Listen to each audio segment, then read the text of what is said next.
Fake ID log in করতেই ইনবক্সে ঢুকে আমার চোখ আটকে গেল, কারণ পরিম্যামের একটি নতুন মেসেজ। কে তুমি, বলছো না কেন? আমি মুচকে আসলাম। পরিম্যাম রিপ্লাই করেছেন। ভাবতেই বুকের হার্টবিটটা জোরে লাফাতে লাগলো। ম্যাম অ্যাক্টিভই আছে, তাই আমি দ্রুত SMS টাইপ করলাম। আমি বললাম, পরিচয় দিয়ে জাদুটা শেষ করা যাবে না ম্যাম। তখন আর আপনি এই কবিতাগুলোকে খুঁজবেন না, তার চেয়ে বরং অচেনা থেকেই থাকি আপনার ছায়ার পাশে অদৃশ্য হয়ে। মেসেজ সেন্ড হওয়ার কিছুক্ষণ পরেই পর্দায় ভেসে উঠল, পরিম্যাম ইজ টাইপিং। একটু পর ম্যামের রিপ্লাই এলো, তুমি কি আমার কলেজের ছাত্র? আমার আশেপাশেই থাকো? ম্যামের রিপ্লাই দেখে আমার বুকটা ধড়াস করে ওঠে, তবে মাথা ঠান্ডা রাখতে হবে। আমি বললাম, আপনার প্রতিদিনের হাঁটায় আমি দৌড় দেখি, আপনার চোখে রাগ দেখি, আর তার নিচে লুকানো ক্লান্তি। এইসব যে জানে সে কি অপরিচিত হতে পারে ম্যাম? কিছুক্ষণ চুপচাপ, তারপর ম্যাম আবার লিখলেন, তুমি তো অনেক সুন্দর করে কথা বলো। আমি বললাম, থ্যাংক ইউ ম্যাম। ম্যাম বলল, তুমি আমার রাগ খেয়াল করো? আমি বললাম, আপনি রাগেন ঠিকই, কিন্তু জানেন ম্যাম, আপনার রাগের নিচে যে কোমলতা, সেটাই আমাকে কবি বানিয়েছে। ম্যাম একটু হাসি দিয়ে বলল, তুমি কি সব মেয়েকে এভাবে কবিতা পাঠাও? আমি বললাম, নেই প্রথম কাউকে নিয়ে এভাবে কবিতা লেখা। ম্যামের আর কোনো রিপ্লাই আসে না সেই দিন, তাই আমিও ঘুমিয়ে পড়লাম।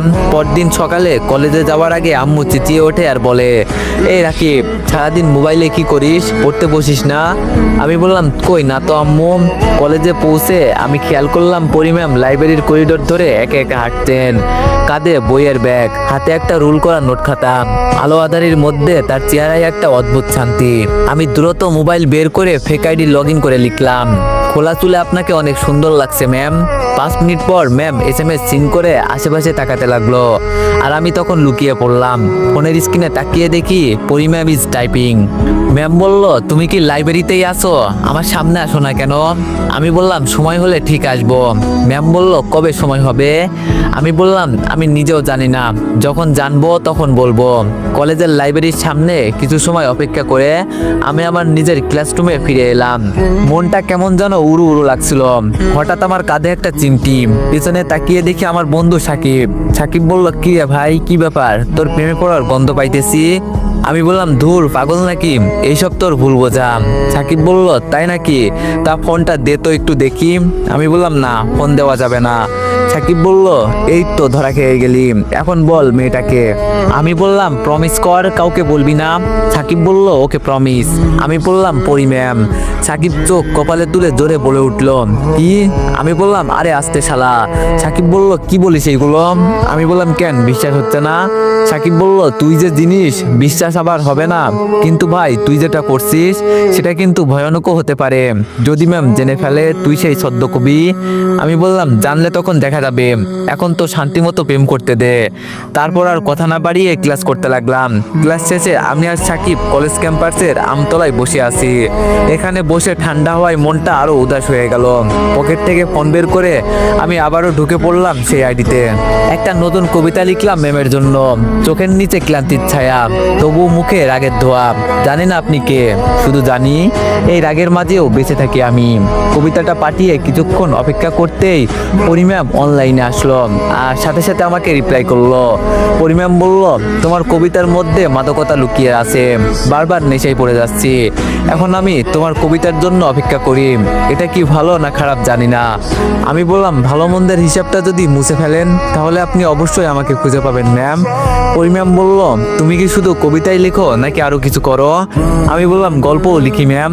ম্যাম বলল, ওকে, তোমার গল্পের পেজ দাও। আমি মনে মনে বললাম, এই কাম ছাড়ছে, গল্পের পেজ দিলেই তো ধরা খাবো, এখন কি করি?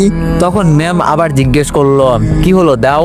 আমি বললাম, ম্যাম, আপনার ইনবক্সে গল্প পাঠিয়ে দিব এক সময়।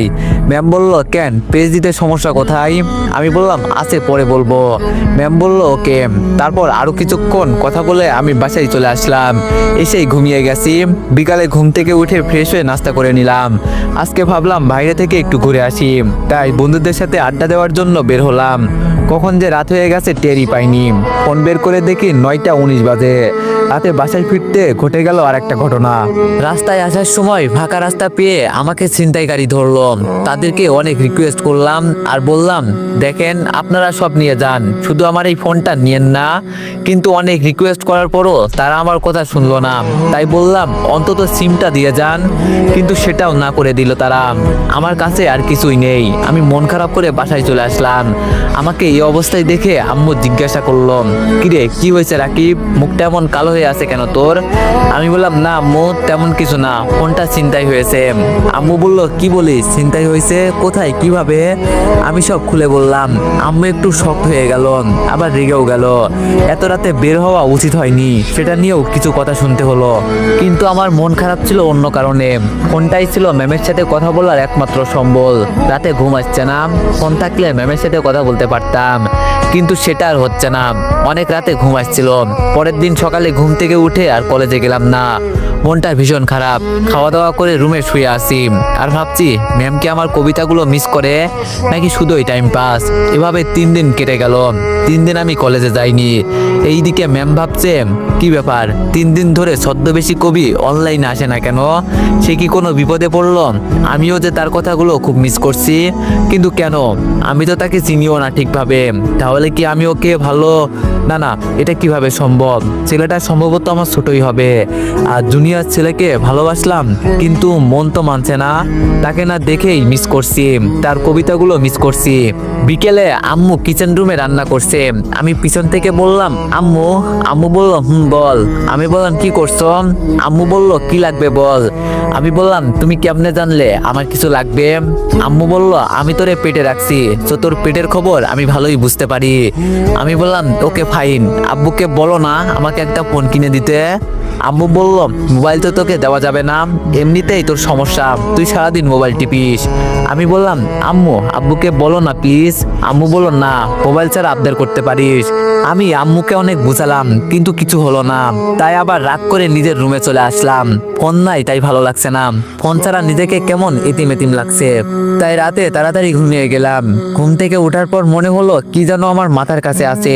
চোখ খুলে দেখলাম যে একটা বক্স রাখা আছে, প্যাকেট করা আছে। তাই বুঝতে পারছি না কি রয়েছে বক্সে। দেখি কি আছে। প্যাকেটটা খুলে দেখি একটা মোবাইলের প্যাকেট। বক্সটা খুলে তো আমি অবাক, এত দামি ফোন, বক্সের ভিতরে একটা কাগজ রয়েছে। কাগজটা খুললাম, কাগজে লেখা আছে, তোর খুশিতে আমাদের খুশি, এভাবে সারা জীবন খুশি থাক। কাগজটা পড়তে আর বুঝতে বাকি রইল না যে ফোনটা কে দিয়েছে। খুশিতে আমার আব্বু আম্মুর জন্য চোখে পানি চলে এসেছে। তারা সত্যি সন্তানদের একটু কষ্ট সহ্য করতে পারে না। যাই হোক, অনেক খুশি। ফ্রেশ হয়ে নিচে গিয়ে সরাসরি আম্মুকে জড়িয়ে ধরলাম আর বললাম, থ্যাংক ইউ সো মাচ আম্মু। আম্মু বলল, হয়েছে, আর থ্যাঙ্কস দিতে হবে না। পাশেই আব্বু ছিল। তখন আব্বু বলে উঠলো, যা চাচ্ছ সেটাই দিচ্ছি, পরীক্ষার রেজাল্ট ভালো না হলে কিন্তু খবর আছে। আমি বললাম, ঠিক আছে আব্বু, মাথায় রাখলাম। তারপর সবাই একসাথে খাওয়া দাওয়া করলাম। তারপর নিজের রুমে গিয়ে ফোন বের করলাম, অনেক দামি ফোন, কিন্তু সিম না থাকায় আর আমার ফেসবুক অ্যাকাউন্ট লগ ইন করতে পারলাম না। আবার মনটা খারাপ হয়ে গেল, নাম্বার ছাড়া লগ ইন করবো কিভাবে? তারপর মাথায় একটা বুদ্ধি আসলো, ফোনের জিমেলটা ব্যাকআপ দিলাম। তারপর সেই জিমেল দিয়ে লগ ইন করলাম এবং নাম্বার আর পাসওয়ার্ড চেঞ্জ করলাম। যাই হোক, ইনবক্সে ঢুকে আমি রীতিমতো অবাক হয়ে গেলাম। পরিম্যাম 99+ SMS করে রেখেছে। SMS গুলো ছিল এরকম, এই ছেলে কি হয়েছে তোমার, অনলাইনে আসো না কেন? আমাকে কবিতা কি শোনাবে? যখন চলেই যাবে তাহলে কেন এসেছিলে? তোমার কবিতাগুলো অনেক মিস করছি, সাথে আরো স্যাড ইমোজি। আমি এগুলো দেখে টাস্টি খেয়ে গেলাম। এ তো দেখি মেঘনা চাইতেই বৃষ্টি। তাই আমি ম্যামকে SMS দিলাম, হ্যালো ম্যাম। ম্যাম কিছুক্ষণ পরেই রিপ্লাই দিল, এই ছেলে তোমার সমস্যা কি? আমি বললাম, কই কোনো সমস্যা নেই তো ম্যাম। ম্যাম বলল, তাহলে অনলাইনে আসনি কেন 3 দিন? আমি বললাম, আসলে ম্যাম। ম্যাম বলল, তুমি জানো তোমার কবিতা শোনার জন্য কত ছটফট করেছি?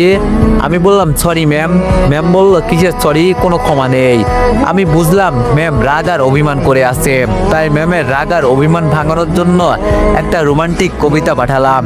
কবিতাটি হলো, আপনি যে আমার মেঘবালিকা, চোখের জলে ভেজা বৃষ্টি, আপনারে হারালে যে বুকের ভেতর ফাঁকা পড়ে যায় এক দৃষ্টি, আপনি ছুলেই শিশির স্নিগ্ধতা, মনটা গলে পড়ে ছন্দে, আপনার কথা না শুনলে এই হৃদয়টা কান্দে নিবরন্দে। আপনি না বললেই ভালোবাসি, আমি বুঝি চোখের ভাষায়, আপনি আমার সন্ধ্যা তারকা, আপনি সকাল রোদে হাসায়।